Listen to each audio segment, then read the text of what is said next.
taken halter. Here comes Lean Jack. Here comes Barebone. How now, my sweet creature of bombast, how long ago was, Jack, since thou sawest thine own knee? My own knee? When I was about thy years, Hal, I was not an eagle's talon in the waist. I could have crept into any alderman's thumb ring. A plague of sighing and grief, it blows a man up like a bladder. There's villainous news abroad. Here was Sir John Braby from your father. You must go to the court in the morning. That same mad fellow of the north, Percy, and he of Wales that made Lucifer cuckold. What a plague call you him? Glendower. Owen the same, and his son-in-law Mortimer, and old Northumberland, and that sprightly Scot of Scots, Douglas, that runs o'er horseback up a hill perpendicular. He that rides at high speed and with a pistol kills a sparrow flying. You have hit it. So did he never the sparrow? Well, he is there too, and 1,000 blue caps more. Worcester is stolen away by night. Thy father's beard is turned white with the news. You may buy land now as cheap as stinking mackerel. Well, then, 'tis like if there come a hot sun and this civil buffeting hold, we shall buy maidenheads as they buy hobnails by the hundreds. But tell me, Hal, art not thou horrible afeard? Thou being heir apparent, could the world pick thee out 3 such enemies again as that fiend Douglas, that spirit Percy, and that devil Glendower? Art not thou horrible afraid? Doth not thy blood tremble at it? What a wit. I lack some of thy instinct. Well, thou wilt be horrible tomorrow when thou comest to thy father. If thou do love me, practice and answer. Do thou stand for my father and examine me upon the particulars of my life. Shall I? Content. This chair shall be my estate, this dagger my scepter, and this cushion my crown. And the fire of grace be not quite out of thee, now shalt thou be moved.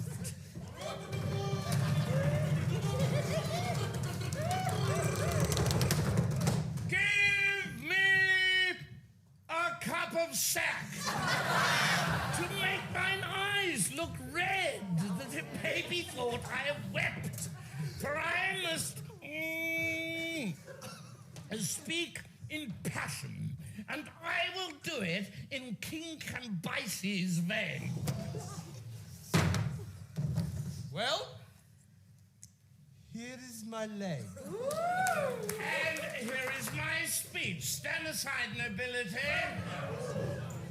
Harry, I do not only marvel where thou spendest thy time, but how thou art accompanied.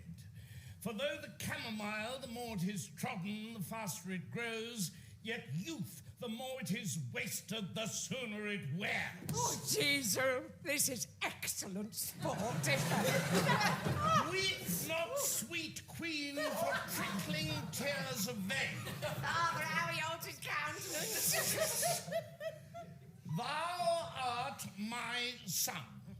I have partly thy mother's word, partly my opinion, but chiefly a villainous trick of thine eye, and a foolish hanging of thy nether lip that doth warrant me. If then thou be son to me, here lieth the point, why, being son to me, art thou so pointed at? Shall the blessed Son of Heaven prove a filcher and eat blackberries? Question not to be asked. Shall the Son of England prove a thief and take purses? A question to be asked. Oh, Rahel, he doth it as like one of these harlotry players as ever. Peace, good good pint pot. Peace, good tickle brain. There is a thing, Harry, which thou hast often heard of, and it is known to many in our land by the name of pitch. This pitch, as ancient writers do report, doth defile. So doth the company thou keepest. For Harry, now I do not speak to thee in drink, but in tears, not in pleasure, but in passion, not in words only, but in woes also. And yet, there is a virtuous man whom I have often noted in thy company, but I know not his name. What manner of man, an't like your majesty? A goodly portly man, and corpulent, of a cheerful look, a pleasing eye, most noble carriage, and his age, as I think, some 50. Or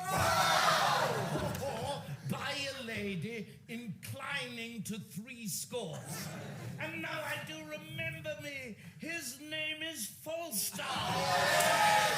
That man should be lewdly given, he deceives me, for Harry, I see virtue in that Falstaff.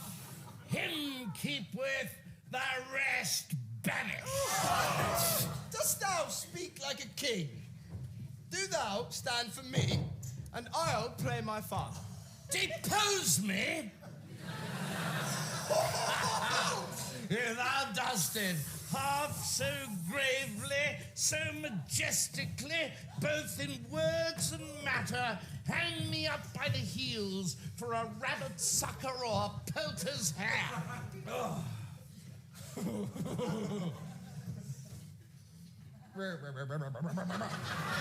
Well, here I am safe.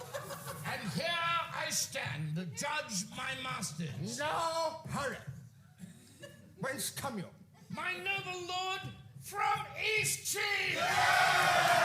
The complaints I hear of thee are grievous. If faith, my lord, they are false, nay, I'll tickle ye for a young prince. Swear'st thou, ungracious boy, henceforth never look on me. Thou art violently carried away from grace. There is a devil haunts thee in the likeness of an old fat man.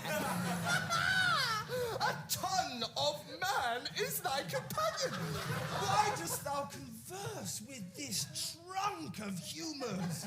That boating hutch of beastliness, that swollen parcel of dropsies, that huge bombard of sack, that stuffed cloak bag of guts, that roasted Manningtree ox with the pudding in his belly. That reverend vice, that grey iniquity, that father ruffian, that vanity in years. Wherein is he good, but to taste sack and drink it? Yeah. Wherein neat and cleanly, but to carve a cape on and eat it? Wherein cunning, but in craft? Wherein crafty, but in villainy? Wherein villainous, but in all things? Wherein worthy, but in nothing? I would your grace would take me with you. Whom means your grace? That villainous, abominable misleader of youth! Old white-bearded Satan! I know the man I know. I know thou dost. But to say that I know more harm in him than in myself were to say more than I know. That he is old, the more the pity. His white hairs do witness it. But that he is saving your reverence, a whoremaster, that I utterly deny. If sack and sugar be a fault, then heaven help the wicked. If to be old and merry be a sin, then many an old host that I know is damned. If to be fat be to be hated, then Pharaoh's lean cows are to be loved. No, my good lord, banish Peter, banish Barney.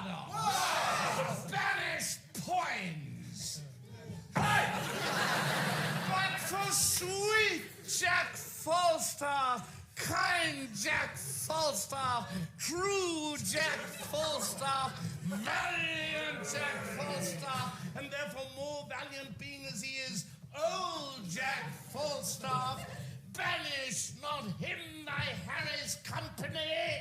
Banish not him thy Harry's company. Banish plump Jack and banish all the world. I do. I will.